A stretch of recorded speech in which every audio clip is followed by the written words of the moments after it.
need is already inside of you. The world would not be what it is without you. When we begin to create change within us, we begin to create change in the world around us. Your journey to becoming your best self as the whole person starts right now.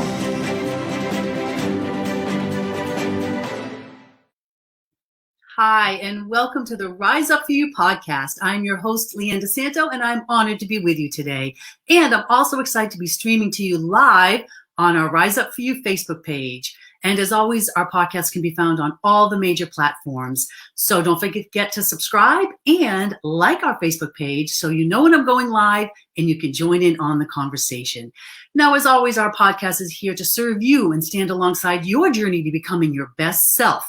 So if you haven't grabbed your free Becoming Your Best Self Starter Kit, you can do that in two ways. You can go to our website, riseupforyou.com, and grab it there, or you can text RISE PODCAST to 797979. That's RISE PODCAST, all one word, to 797979, and you'll be supported both personally and professionally.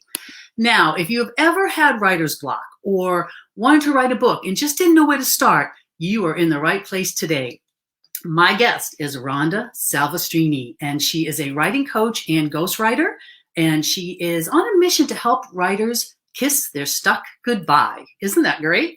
And to also find confidence in their voice as an authority and to connect with their audience through authenticity. Now, with 25 years experience as a professional writer, she's helped aspiring writers publish their story, longtime authors complete their memoirs, entrepreneurs reach new clients, and TEDx speakers bring their audience to its feet. So please welcome Rhonda to the podcast. Hello. Hello, Leanne. Thank you so much for having me. Absolutely. Super excited for today's conversation. So let's dive in. So yes. Tell us a little bit about yourself. You gave me a great intro. Yes, I am a writing coach and ghostwriter, and I really help entrepreneurs and nonfiction writers who are struggling with writing to kiss their stuck goodbye. I know how emotional writing can be and can really leave you feeling defeated and frustrated. So I want to help people get through that so that they can write confidently and really reach their audience through authenticity. I love that. And I love I love what you really do believe in, which is the best writing happens when you have nothing to lose, when you're in the zone and writing bravely and fearlessly. I love that. That's awesome. That's awesome. So tell us how to do it. Right.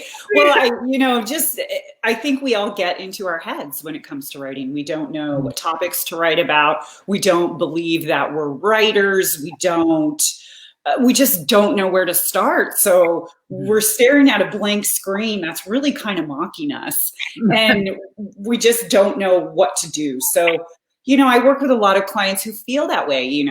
I've worked with longtime authors, first-time authors, and when you're stuck, it's best to step away from it for a bit. You're not going to really be productive if you're pushing through it. That's not going to help. It's not going to make you feel good, and you're not going to be productive. So I always say, go step away from it. Just step away from your work for a bit. Go take a walk. Give yourself space to really find a new perspective and explore something creative and thoughtful. Think about something other than writing, because you're just going to get into your head and it's going to make you angry. Yeah, absolutely. Absolutely. Do you, there's, so much in this word stuck, right? Is it stuck just even being able to get the thoughts on paper? Is it stuck to, format paragraphs and sentences and do all that pretty stuff? Because I know for me in the past, when I've tried to write either, content for a blog or a video I was going to do, I would just do so much editing, self-editing. I would write a sentence, don't like that. And it's just so time consuming. So how do you get past that to just, I hear about people in this automatic writing and it just flows. And I'm like, how do you get that to happen? I love that you brought that up, because that's one of the things that I really coach my clients on is don't self-edit. Set a time limit for your writing and write uninterrupted. Write with abandon. Write bravely and fearlessly. Don't edit. Just allow yourself that space. Give yourself that permission to just write. Because you don't want to keep going back and editing. You're just, again, like you said, you're just going to keep being stuck on that step, if you will. So just write everything out. And, you know, I love Ernest Hemingway used to say that your first draft, and he would say an expletive, but is kind of crappy. Right. You want your first draft to be raw. You want it to be genuine. And that's really where some of the best nuggets come out. When you just allow yourself to write for 30 minutes uninterrupted, you're going to be amazed at what comes out of you, because you aren't limiting your thoughts. You aren't editing your content. You're just allowing yourself to write.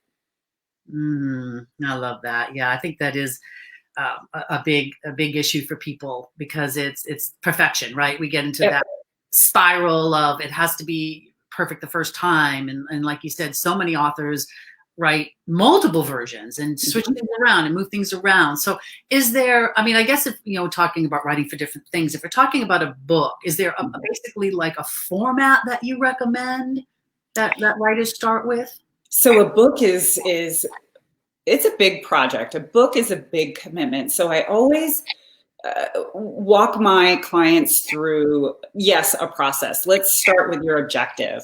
Let's start with your audience. Who are you writing this for? Why are you writing this? And really, what do you want your reader to accomplish?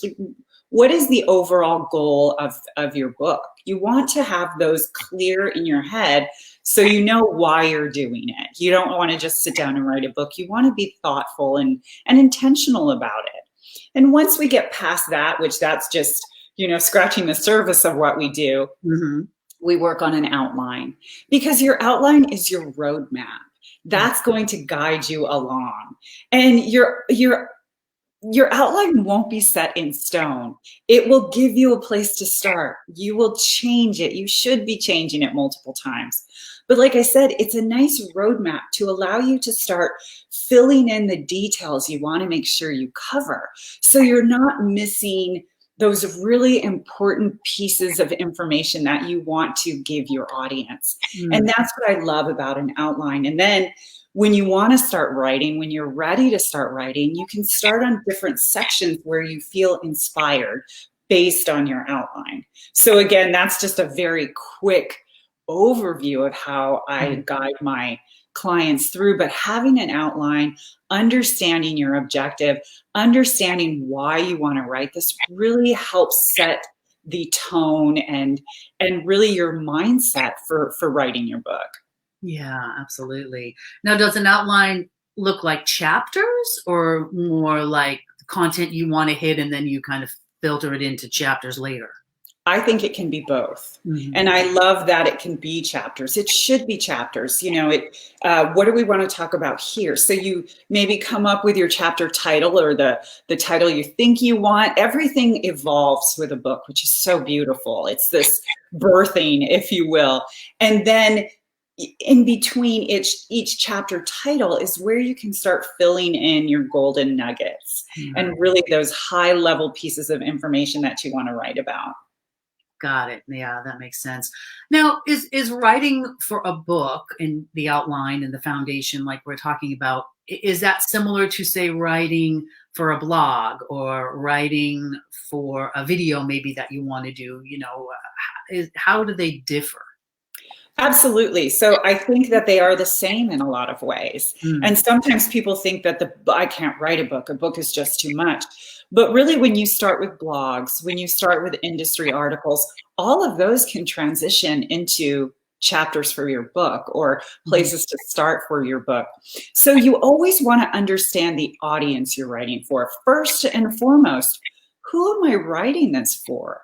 And you might have your target audience or your target client, or you might have a couple. So who are you writing this for? And you want to put that person in your space, so you feel like you're having a conversation with them. So you are identifying them, and so that they feel like you are writing for them.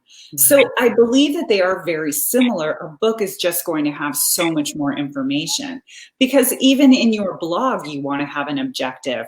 What's the purpose for writing this piece? What do I want my reader to get out of it? And what are the headlines and the outline? What is that I want to accomplish in writing this? So yes, an outline is always a good place to start. And I know a lot of people write without them, which is perfectly fine. I know sometimes I do too.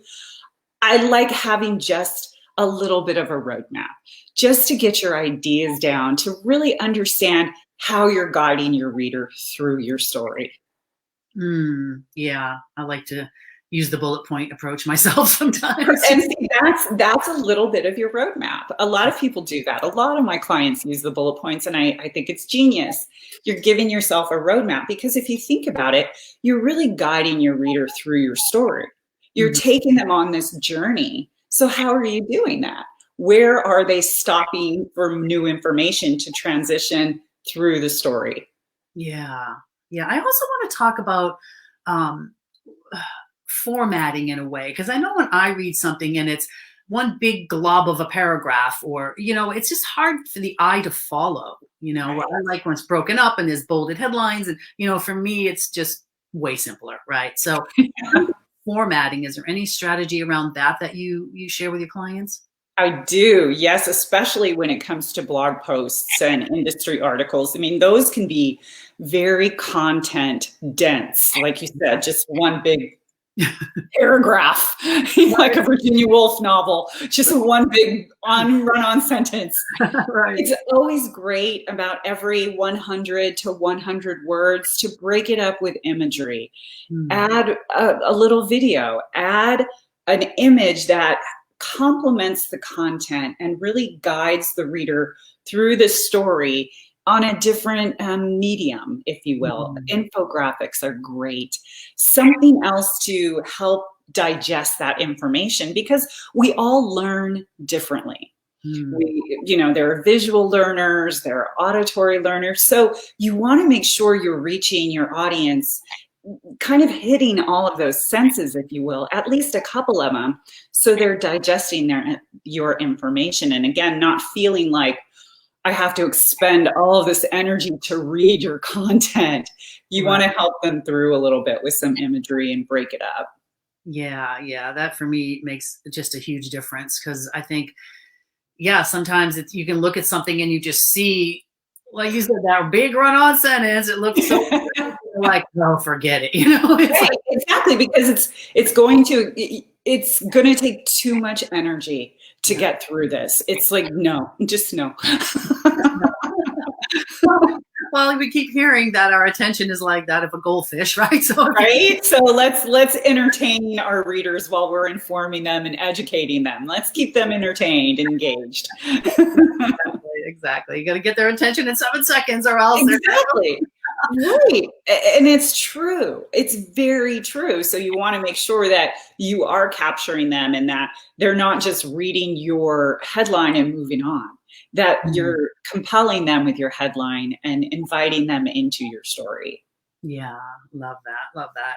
Now, more and more people are doing video, right? Yes. We know that video is impactful, and a lot of people are building their businesses on doing video. So what would you say, is there a difference in writing, say, a script for a video than, writing content for just reading? Like, what would be some of the nuances there that you would maybe do differently? When you're doing video, you're speaking to your audience. You're speaking as if you're having a conversation, and writing is going to take on a different personality. Now, yes, you're still talking to your audience, but you're being more intentional in how you guide them through your story, so that it flows more. You're referencing content. You're just, you're engaging them differently through your content. Whereas when you're on a video, I believe it's more informal.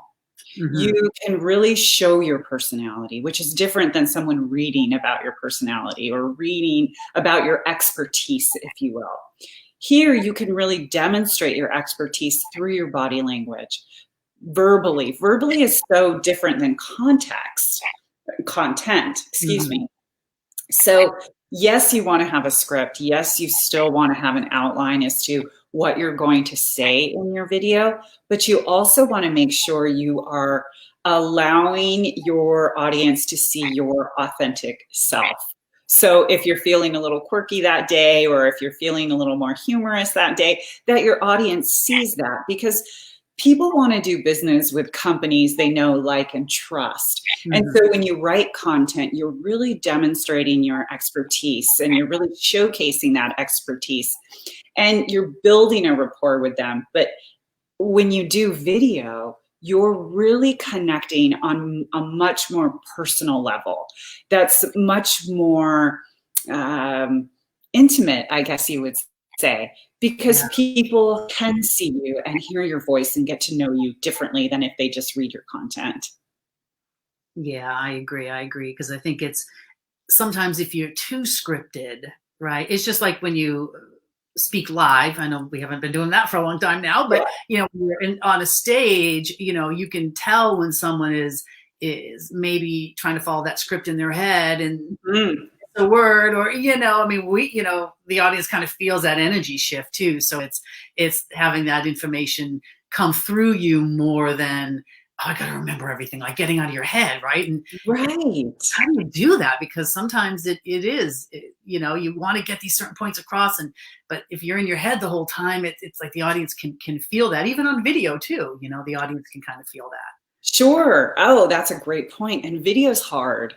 Video is so difficult because we're being vulnerable. We're letting people see us raw. When we go live, I mean, it's raw. People are seeing us how we are. But at the same time, you're building that authenticity. You're building that authority. And when people see you in a vulnerable state, they're able to connect with you more. They're able to say, okay, you're just like me. Like, you'll mess up on video. Okay, that happens to everybody. Yes. So it's just a matter of accepting and being kind to yourself. Right. And knowing that you are really educating and informing your audience on just a different platform. And they say, video is 50 times more likely to rank higher than content alone. So you want to make sure you're adding video to your content or mixing it up, because you don't want to just write blogs. You want to make sure you are getting your voice out there across different mediums so people get to really know and trust you. Yeah, absolutely. And I think with the whole world, being on Zoom, right? It's like a little more forgiveness if things aren't. Oh, I agree. We don't have to be perfect, nor should we be expected to be perfect. I mean, a lot of us don't have teams to help us out. We don't have these big crews. We're sitting in our kitchens with our ring lights and doing the best we can to get our voice out into the world. Yeah, absolutely. And I think video has boomed because of that, and people are more comfortable now being on there and understanding it's not like it was in the past, the formal behind the podium speaker, Right. With someone adjusting your lighting. Yeah. Cats jumping on your lap. Right. But even now, which is great, is I've seen, Hollywood stars doing their interviews and literally their cat is behind them. So it just shows that you're human and you want to connect on a very human level. Yeah. And the thing about video too, I think is yes, you need the content. Yes, you need to have, thought it through a little bit, right? Whether you're using bullet points or a teleprompter or however you're doing it, but it's also about energy, less about maybe the words and how are you making them feel, right? Exactly. I love that you said that. Yeah. Even your written content, you want to make sure you're making your audience feel like you're speaking to them. And in the end, what is the result of that? And how do they feel as a takeaway from your content? And yes, even in your videos, you want them to feel connected to you. Yes. Yeah. So what are some of the, when you're coaching someone and they're stuck, or you're again talking about either format or outline or, getting them, what are some of the tips that you give them, or the strategy around, that in getting started, or just I've heard some writing coaches and talk about just sit for an hour, even if you write nothing, just sit for an hour every day. Or do you have any particular thing that you've seen has worked across the board? Or? Yes. And I know this is old school, but my clients have had a lot of success with it, and it's pen to paper. Put pen to paper. Mm-hmm. It's sometimes difficult to sit in front of a computer. We're so attached to it. But when we put pen to paper, we're slowing down our thinking and we're able to focus differently. We're using different parts of our brain. And so, especially when you're just starting to think about a topic or how you want to speak to your audience about it, I like to start with pen and paper to just get those nuggets out, to really think about your objective and your why and how you want your audience to feel. And I think it just gives you a different space to think about your content. And so I always suggest that. And many of my clients love it because I don't think we give ourselves the time to do that. I don't think we think pen to paper is really an actuality anymore, but it is. It's so important. And so when you do that, you're just really focusing on what it is that you want to write about. Absolutely.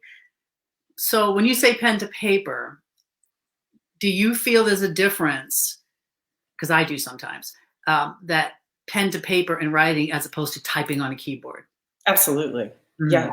Full and foremost. Yes. Yes. Mm-hmm. And sometimes when I'm writing pen to paper, I'm writing fast and I know that I'm in my zone, if you will. Mm-hmm. But I feel like I can get more in depth when I'm pen to paper first. And I don't have to write everything pen to paper. I don't have to write a full article, if you will. Mm-hmm. But I really want to understand, again, my audience. What's the objective? What's the topic? What do I want my audience to get out of this? What are the takeaways? And when I have that information down, then it gives me another little roadmap, if you will, and gives me a sense of direction so that I can get started once I do sit down at the computer and I don't feel stressed. I don't feel like I'm just staring at a blank page. I feel intentional about what it is that I'm writing. Yeah, I feel that as well, even though sometimes I can't read my writing. Right? I have that too. But for me, I feel like I'm so old school, it's like I need to write in a notebook. And I know. Even when you go to, past events and people are pulling their laptops out and typing the notes, I'm like, oh, I just can't do that. I just feel like I need to write it, But I guess, again, it's what you feel most comfortable with and what works for you. But yeah, I really have wondered about that, and I've heard different points of view on that, about pen to paper being just a different connection. It is, and it's without distraction.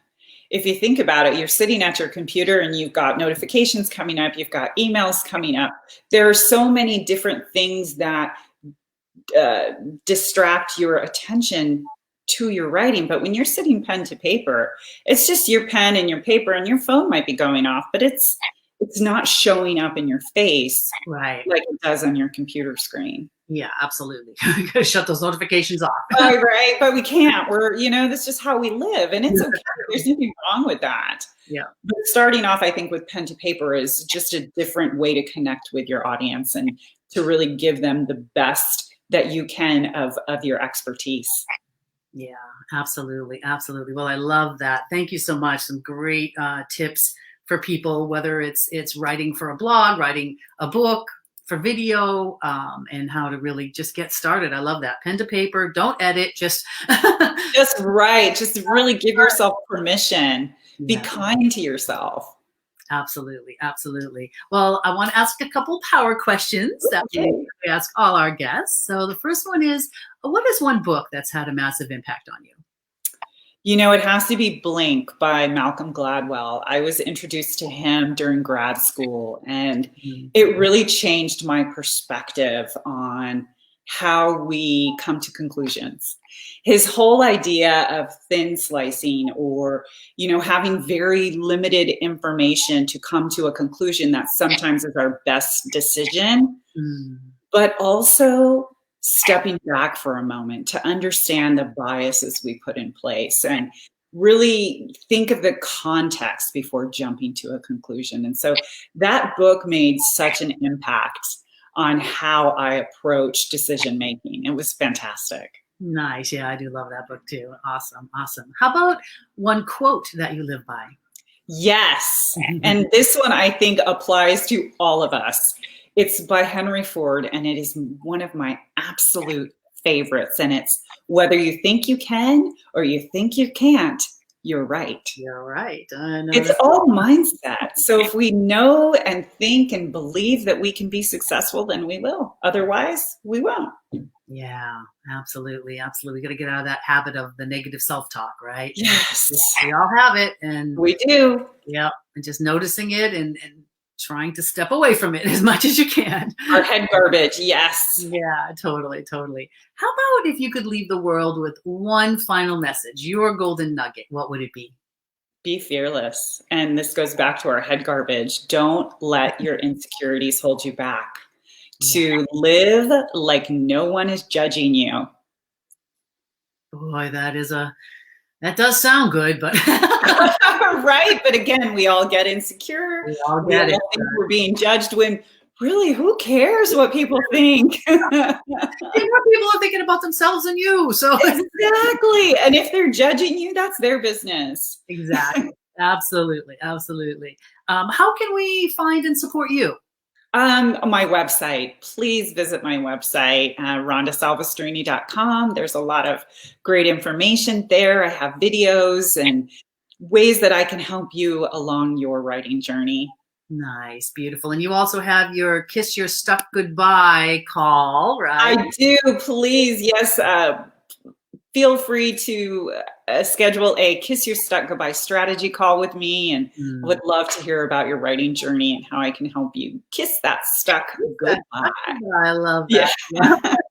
That's fabulous. Thank you so much. That's awesome. And one final question. As you know, we are Rise Up for You. So when you hear that phrase, what does it mean to you?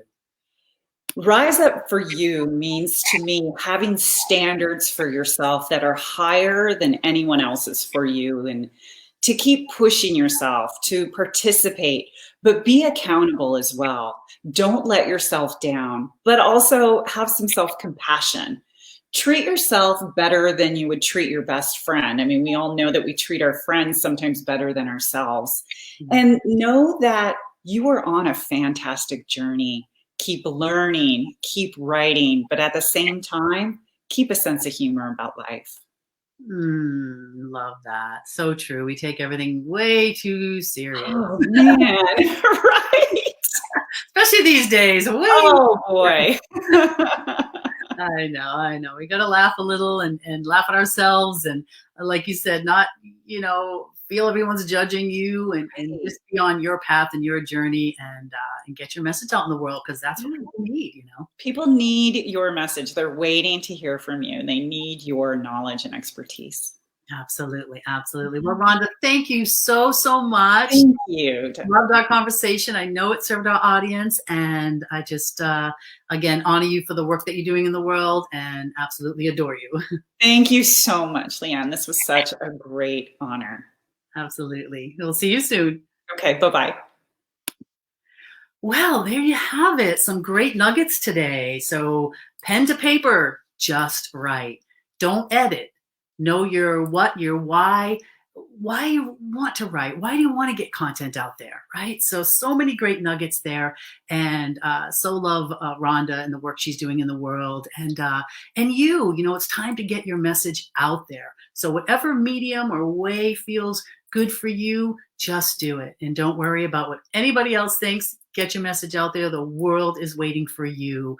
And like I said before, we're always here to serve you and stand alongside your journey to becoming your best self. So grab your free Becoming Your Best Self startup kit, either through our website, riseupforyou.com, or text RISE Podcast to 797979. That's RISE Podcast to 797979. Go ahead and don't forget to subscribe to our podcast and like our Facebook page so you know when I'm going live and you can join in. Bye for now.